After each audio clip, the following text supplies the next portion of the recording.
പതിയുന്ന ചിത്രങ്ങൾക്ക് പിന്നിൽ ഒരുപാട് ചിന്തകളുണ്ട്. വിസ്മയം പിറക്കുന്നതിന് തൊട്ടു മുൻപത്തെ നിമിഷം തിരിച്ചറിഞ്ഞുള്ള ക്ലിക്ക്.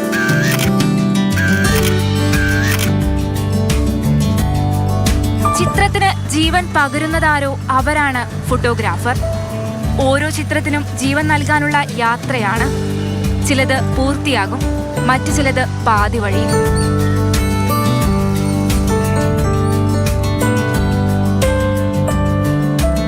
ക്യാമറയോട് പലർക്കും കൗതുകമാണ്.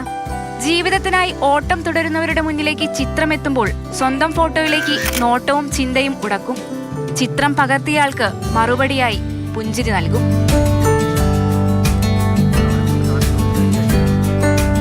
Where we are going and all, we like to take the photograph. It's not like professional and all, but after getting the memories through the photograph, it's too nice to feel that time what we are feeling, that we get to know through the photograph. That's it.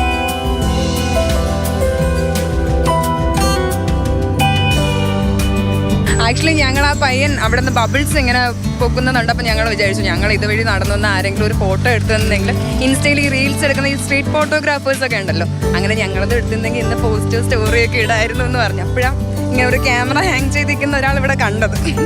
ചിത്രങ്ങൾ എടുക്കാൻ എല്ലാവരെ കൊണ്ടും സാധിക്കും, പക്ഷേ ആളുകളുടെ മനസ്സിലേക്ക് ആ ചിത്രം എത്തിക്കാൻ സാധിക്കുന്നവർ ചുരുക്കവും.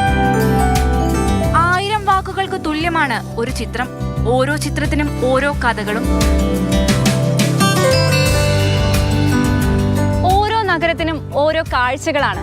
അതുപോലെ തന്നെ ഓരോ ചിത്രങ്ങൾക്കും ഓരോ കഥകളും. പ്രേംശശിക്കൊപ്പം ലൈന ജയരാജ്, മാതൃഭൂമി ന്യൂസ്, തിരുവനന്തപുരം.